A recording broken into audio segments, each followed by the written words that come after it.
பேரை என்ன வேணாலும் வச்சுங்க. எனக்கு கடவுள் சிவன் தான் பெருசுன்னு நான் சொல்ல வரல, வள்ளலார் தான் பெருசு சொல்ல வரல. ஏதோ ஒரு பக்கம் நில்லுங்க. ஒன்று என்னை அக்யூஸ் பண்ணி என்னை கெட்டவனாக்குங்க, இல்லை நல்லவனாக்குங்க. இப்போ ஏன் என்னை கெட்டவனாக்கி நல்லவனாக்கி மறுபடியும் ஏன் கெட்டவனாக்குறீங்க? இறைவன் எதை தெரியுமா பார்க்குறாரு? உன்னை முன்னிறுத்தாதன்னு தான் பார்க்குறாரு. நான் அப்படின்ற தன்மை உனக்குள் இருக்க வரைக்கும் அடி குண்டக்க மண்டக்க விழும். எது அடுத்த பிறவி எடுக்க வைக்கிதுன்னா உங்களது அறியாமை, உங்களது இக்னோரன்ஸ், உங்கள் திமிருத்தனம், உங்கள் ஈகோ தான் அடுத்த பிறவி எடுக்க வைக்கிது. ஏன்னா விளையாட்டு காரியம் நினச்சிட்டு இருக்கீங்களா? எப்படியாவது வாழ்ந்துட்டு எப்படியாவது இருந்துட்டு எப்படியாவது போயிடலாம்னு நினச்சிட்டிங்களா? நீங்கள் எப்படி வேணாலும் இருந்துட்டு எப்படி வேணாலும் போயிடலான்னு. கடவுள் பேரை என்ன வேணாலும் வச்சுங்க. எனக்கு கடவுள் சிவன் தான் பெருசுன்னு நான் சொல்ல வரல, வள்ளலார் தான் பெருசு சொல்ல வரல, அல்லாஹ் தான் பெருசு சொல்ல வரல, கர்த்தர் தான் பெருசு சொல்ல வரல. நீங்கள் உங்களை மீறின சக்தி என்னவா வேணால் பேர் வச்சுங்க. அல்லான்னு வச்சுக்கோங்க, கர்த்தர்னு வச்சுக்கோங்க, சிவபெருமான்னு வச்சுக்கோங்க, பெருமாள்னு வச்சுக்கோங்க, நீங்கள் என்ன வேணாலும் பேர் வச்சுக்கோங்க. இறைவன் அதை பார்க்கறது இல்லை. இறைவன் எதை தெரியுமா பார்க்குறாரு? உன்னை முன்னிறுத்தாதன்னு தான் பார்க்குறாரு. என்ன பார்க்குறாரு? உன்னை முன்னிறுத்தாத. இதை நீ உணராத வரைக்கும் உன்னை போட்டு சாவடிப்பங்கிறார் இந்த பூமியில. மீண்டும் மீண்டும் உன்னை பிறக்க வைப்பேன், மீண்டும் மீண்டும் கதற வைப்பேன், மீண்டும் மீண்டும் இந்த ஞானத்தை உனக்கு கொடுத்து உன்னை போட்டு வறுத்து எடுப்பேன். எந்த உண்மையை தெரிஞ்சுக்கிறதுக்காக? நீன்ற ஒன்னே இல்லை, இதை தெரிஞ்சுக்க. நீன்ற ஒன்று இருக்குன்னு தெரிஞ்சுக்கிற வரைக்கும் நீ இங்க கஷ்டப்பட்டுக்கிட்டே தான் இருப்ப. நான் அல்லது நீ எப்படி வேணாலும் வச்சுக்கோங்க. நான் சொல்லும் போது நீங்க சொல்லும் போது நான், அப்படி வச்சுக்கோங்க. நான் அப்படின்ற தன்மை உனக்குள் இருக்க வரைக்கும் அடி குண்டக்க மண்டக்க விழும். நான் சொல்லல, இறைவன் சொல்றார். எது நான், எது நான், எது நீங்க? 10 வயசுல இருந்த போட்டோவை எடுத்து பாருங்க, 20 வயசுல இருந்த போட்டோ எடுத்து பாருங்க, உங்க போட்டோ எடுத்து பாருங்க, 25 வயசுல இருந்த போட்டோ எடுத்து பாருங்க, 30 வயசுல இருக்கிற போட்டோ எடுத்து பாருங்க. எல்லாத்தையும் வச்சு பார்க்கணும். ஒவ்வொரு போட்டோவும் ஒவ்வொரு மாதிரி இருக்கு. அப்ப அதுல இருந்தவன் யாரு, இதுல இருக்கிறவன் யாரு, இதுல இருக்கிறவன் யாரு, இதுல இருக்கிறவன் யாரு, இப்ப இருக்கிறவன் யாரு? யாரு? 4 போட்டோ எடுத்துக்கிறீங்க. 15 வயசு ஒன்று, 25 வயசு ஒன்று, 35 வயசு ஒன்று, 45 வயசு ஒன்று, 4 போட்டோ எடுத்துக்கிறீங்க. இப்போ இருக்கக்கூடிய கரண்ட் போட்டோ ஒன்று. எல்லாத்தையும் எடுத்து வச்சு பாருங்க. ஒரே மாதிரி இருக்குமா? எது நீங்க அதுல? Who are you? 4மே கிடையாது. சரி, அடுத்த கேள்வி. அப்போ உடலை பொறுத்து பார்க்கும்போது உடல் நான் இல்லைன்றது தெரிஞ்சு போச்சு. ஆமாவா இல்லையா? ஆமாவா இல்லையாங்க? நீங்க பதில் சொல்ற வரைக்கும் போக மாட்டேன் நான். எனக்காக சொல்லாதீங்க, யோசிச்சு சொல்லுங்க. உடல் நீங்களா? அப்போ உடல் நீங்க இல்லைன்றது கன்ஃபார்ம் தெரிஞ்சு போச்சு. Yes or no? சரி, இப்போ நீங்க என்ன பண்றீங்க அப்படின்னா, உங்க வீட்டுக்கு என்னை கூப்பிடுறீங்க. நான் உங்க வீட்டுக்கு வரேன். நீங்க டீ போடுற நேரம் பார்த்து நான் என்ன பண்றேன், உங்க பீரோல இருந்து ஒரு 1 லட்சம் திராம் எடுத்துட்டேன். நான் உங்களுக்கே தெரியாம எடுத்துட்டேன். எடுத்துட்டு வேகமா வீட்டுக்கு கிளம்பி போயிட்டேன். என்ன வந்தாரு, கொஞ்ச நேரத்துல கிளம்பி போயிட்டாரு, எங்க போனாருன்னு தெரியலன்னு போய் நேரா பீரோ ஓபன் பண்ணி பாக்குறீங்க, 1 லட்சம் திராம் காணோம். இப்போ உங்களுக்கு ஒரே குழப்பமா இருக்கு. என்ன வீட்டுக்கு கூப்பிட்டோம், வேக வேகமா கிளம்பிட்டாரு, ஒரு ஆக்டிவிட்டியே சரியில்லை, பேசவும் இல்லை, 1 லட்சம் திராம் காணாம போச்சு. என் மேல இருக்கிற மரியாதையில நீங்க என்ன பண்றீங்க? கேட்காம விட்டுறீங்க. ஆனா என் மேல உங்களுக்கு ஒரு நெருடல் இருந்துகிட்டே இருக்குமா இருக்காதா? இருக்குமா இருக்காதா? உண்மையை சொல்லுங்க. அவ்வளவு நல்லவங்கள நீங்க கிடையாது. உண்மையை சொல்லுங்க. இருக்குமா இருக்காதா? இருக்கும். ஒரு வருஷம் கழிச்சு உங்களுக்கு என்ன தெரிய வருது அப்படின்னா, அதுக்கப்புறம் என்கிட்ட நீங்க சரியாக பேசுறது இல்லை. 1 வருஷம் கழிச்சு உங்க ஃப்ரெண்ட்ஸ் ஒரு 2 பேர் பேசிக்கிறாங்க. இந்த மாதிரி ஒருத்தன் 1 வருஷத்துக்கு முன்னாடி வந்திருந்தான், அவன் பேர் மகாவிஷ்ணு. அவனுக்கு ஏதோ அர்ஜென்ட்டாக ஃபோன் கால் வருது, இம்மிடியேட்டான ஒர்க் இருக்குன்னு சொல்லி கிளம்பி போயிட்டான். அந்த நேரம் பார்த்து நான் உள்ளே போய் 1 லட்சம் திராம் நான் திருடிட்டு வந்துட்டேன். வேறு 2 ஃப்ரெண்ட்ஸில் ஒரு ஃப்ரெண்டு பேசிக்கிறான். இப்போ அதை நீங்கள் கேட்டீங்க. இப்போ எப்படி இருக்கும்? இப்போ என்ன நினச்சி பார்த்தா உங்களுக்கு எப்படி இருக்கும்? சே, எவ்வளோ பெரிய நல்ல மனுஷனை இத்தனை வருஷமா, 1 வருஷமாக தப்பாக நினச்சி அவர்கிட்ட பேசாம விட்டமே அப்படின்னு சொல்கிறீங்க. இப்போ எப்படி இருக்கும் உங்கள் மனசு? எப்படி இருக்கும்? இப்போ 1 வருஷத்துக்கு முன்னாடி இருந்த மானங்கட்ட மைண்ட் என்னாச்சு? இப்போ இருக்கக்கூடிய மைண்டு என்னாச்சு? மாறிடுச்சு. அப்புறம் நீங்கள் எனக்கு கூப்பிட்டு என்ன பேசுறீங்க? மகாவிஷ்ணு சாரிங்க, இந்த மாதிரி உங்களை தப்பாக நினச்சிட்டேன், நீங்கள் இந்த பீரோ காணாமல் போனதால் நீங்கள் தான் எடுத்துகிட்டு போயிட்டீங்க போல் அப்படின்னு நான் நினச்சிட்டேங்க, மன்னிச்சிருங்க, மறுபடியும் நீங்கள் வீட்டுக்கு வாங்கன்னு கூப்பிடுறீங்க. சரிங்க, நான் மறுபடியும் வீட்டுக்கு வரேன்னு சொல்லிட்டு கட் பண்ணால் இந்த பக்கம் ஷார்ட் திரும்புது. பார்த்தா அந்த 2 பேரை செட்டப் பண்ணி பேச வச்சதே நான் தான். இப்போ எப்படி இருக்கும்? என்ன மைண்டு உங்களது? வீணா போன மைண்டு, விளங்காத மைண்டு, மாறிக்கிட்டே இருக்குது. ஏதோ ஒரு பக்கம் நில்லுங்க. ஒன்று என்னை அக்யூஸ் பண்ணி என்னை கெட்டவனாக்குங்க, இல்லை நல்லவனாக்குங்க. இப்போ ஏன் என்னை கெட்டவனாக்கி நல்லவனாக்கி மறுபடியும் ஏன் கெட்டவனாக்குறீங்க? ஏங்க கெட்டவனாக்குறீங்க? உங்களுக்கு இதில் என்ன புரியுது? இது ஒரு மானம் கெட்டது மைண்ட். இது மாறிக்கிட்டே இருக்கும். பார்க்குற விஷுவலுக்கு தகுந்த மாதிரி உங்களது மனம் என்பது மாறிக்கொண்டே இருக்கும். இப்போ ஓகே, இப்போ 1,00,000 திராம எடுத்துட்டேன்றது தெரிஞ்சு போச்சு உங்களுக்கு. இப்போ மறுபடியும் கோபம் வருது, உங்களுக்கு உட்கார வச்சு விளக்கம் கொடுக்குறேன். அந்த 1,00,000 திராம எடுத்ததில் உங்களோட மிகப்பெரிய கர்மாவை நான் கழிச்சிருக்கேன், உண்மையாகவே கழிச்சிருக்கேன். மேஜிக்கலாக உங்களுக்கு ப்ரூவ் பண்ணுறது நான். இப்போ எப்படி இருக்கு உங்கள் மைண்டு? என்னங்க மைண்டு இது? ஏங்க இப்படி மாறிக்கிட்டே இருக்கிறீங்க நீங்கள்? ஏன் மாறுது? அப்போ மைண்டு நீங்களா? எவ்வளோ விளங்காதது பாருங்க. அது மாறிக்கிட்டே இருக்கு, கண்டினியூஸாக மாறிக்கிட்டே இருக்கு. பார்க்கக்கூடிய காட்சிகளுக்கு தகுந்தாற் போல உங்களது மனம் என்பது மாறிக்கொண்டே இருக்கிறது. அப்ப மனம் நீங்களா? காலையில் ஒன்று பேசுது, மத்தியானம் ஒன்று பேசுது, சாயந்தரம் ஒன்று பேசுது, நைட் ஒன்று பேசுது. இந்த மனம் மாறி மாறி பேசிக்கொண்டே இருக்கிறது. Yes or no? இந்த மனம் என்பது நிலையானது கிடையாது. ஒரு நாளைக்கு சயின்ஸ் இதை கிளியரா ப்ரூவ் பண்ணுது. 60,000 72,000 தாட்ஸ் வருதான். எத்தனை thoughts? 60,000 60,000 to 72,000 thoughts per day.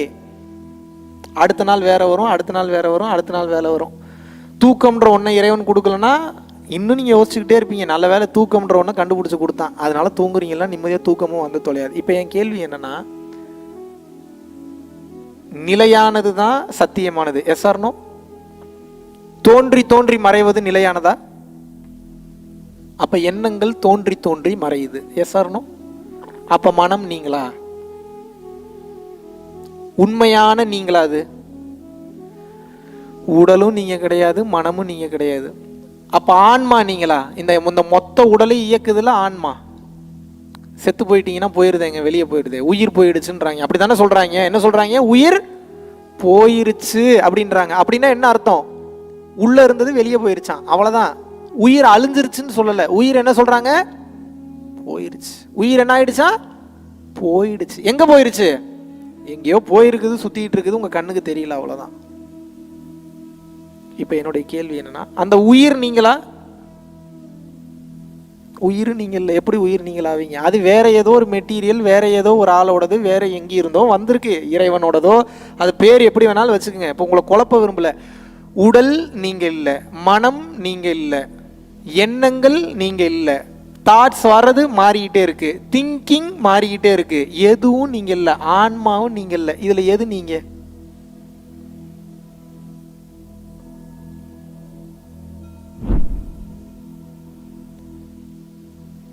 இப்ப நீங்கன்றது இப்ப ஏதாவது தெரியுதா? இதுல எது நீங்க?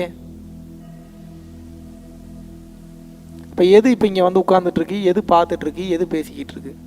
இப்ப ஏதோ ஓடிக்கிட்டு இருக்கு. எதுக்கு ஓடிக்கிட்டு இருக்கு? ஏதோ ஒன்று ஓடிக்கிட்டு இருக்கு. உங்க பாடியை வந்து எனர்ஜியை லாஸ் பண்ணுது. இங்க போ இதை பண்ணுது, அங்க போ அதை பண்ணுது, இங்க ஊர் சுத்துன்னு சொல்லுது, எல்லாம் சொல்லுது. இல்லை, எது சொல்லிக்கிட்டு இருக்கு அப்போ? அப்ப எதுதாங்க நீங்க? இப்ப இவ்வளவு நாள் இதே தெரியாம சுத்திட்டு இருக்கமேங்க, நம்ம வாழ்ந்து என்னங்க பிரயோஜனம்? நம்ம எதுதான்? நம்ம ஆன்மாவும் நம்ம கிடையாது, அது வேற எவனோடதோ, அது இறைவனுடைய பொருள். அது எப்படி நீங்களாவீங்க?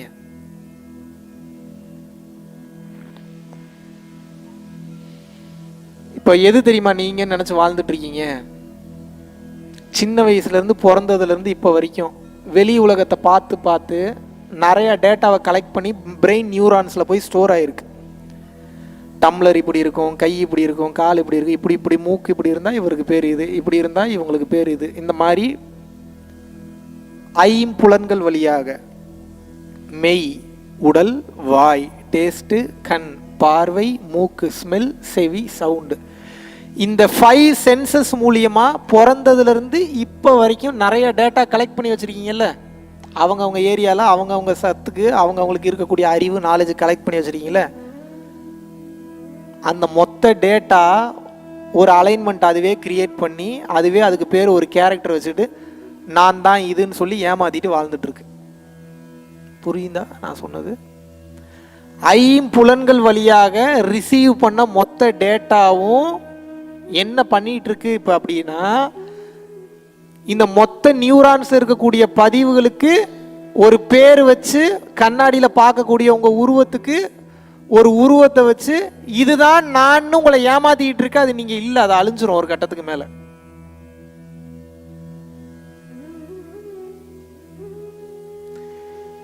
இப்போ உங்கள் வேலை என்ன அப்படின்னா, இது எதுவுமே நான் இல்லைன்னு சொல்லி டோட்டலாக அமைதிக்கு போய் ஜீரோ போயிடணும். போகலை அப்படின்னா இந்த ஆசை நிற்காமல் பயணம் பண்ணிக்கிட்டே இருக்கும். மறுபடியும் அடுத்த பிறவி எடுத்துக்கிட்டே இருப்பீங்க. எது அடுத்த பிறவி எடுக்குதுன்னா நல்லா புரிஞ்சுங்க, ஆன்மா அடுத்த பிறவி எடுக்கிறது இல்லை. ஆன்மா is a fuel, power source.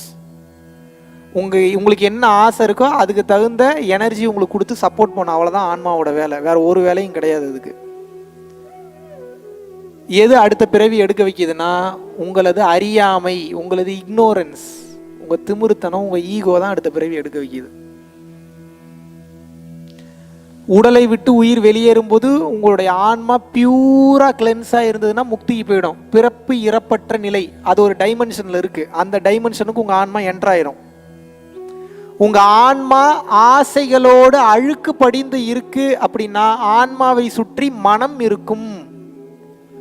மனம் பக்குவப்படாததன் காரணமாக இந்த மனமும் ஆன்மாவும் ஒன்னா சேர்ந்திருக்கும்.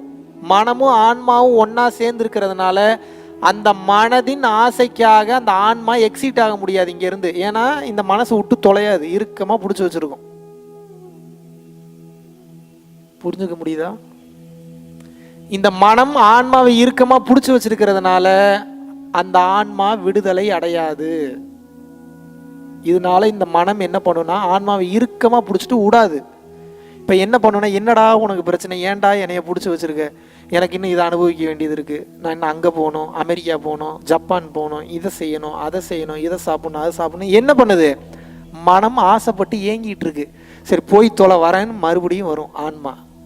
சில பல வருஷம் வெயிட் பண்ணி உங்களுக்கான ராசி, நட்சத்திரம், திதி, நேரம், காலம் இதெல்லாம் மேட்ச் ஆகிறப்போ இந்த உலகத்தில் வேற எவனா செக்ஸ் வச்சுக்கிட்டு ஒரு பிண்டம் வெளியே வரும். அதுக்கு பேர் என்ன? குழந்தை இல்லை, அதுக்கு பேர் என்ன? பிண்டம். தாயின் யோனி வழியாக ஒரு பிண்டம் வரும். அந்த பிண்டம் வரும்போது உங்க ஆன்மாக்கு தகுந்த பாவ புண்ணிய கணக்குகளை பொறுத்து ஒரு உடலை சூஸ் பண்ணி உள்ள போய் பூந்துப்பீங்க. நல்ல புண்ணிய ஆத்மாவா இருக்கீங்கன்னா நல்ல அப்பா அம்மா வயிற்று வழியா வரக்கூடிய குழந்தை வயிற்றுல போய் பூருவீங்க. பாவம் நிறையா பண்ணியிருக்கீங்கன்னா எய்ட்ஸ் இருக்கிற அப்பா அம்மா, கேன்சர் இருக்கிற அப்பா அம்மா, மோசமான டிஎன்ஏ இருக்கக்கூடிய அப்பா அம்மா, இவங்க வழியாக வரக்கூடிய அந்த விந்தணு அந்த பிண்டத்தில் போய் பூந்துப்பீங்க. நோய் வாய்ப்பட்டு சாவீங்க மறுபடியும். கால்குலேஷன் புரியுதா? புரிஞ்சுக்க முடியுதா? உண்மையான ஸ்பிரிச்சுவாலிட்டிக்கு மதமே கிடையாது. இதுக்கு எதுக்கு மதம்?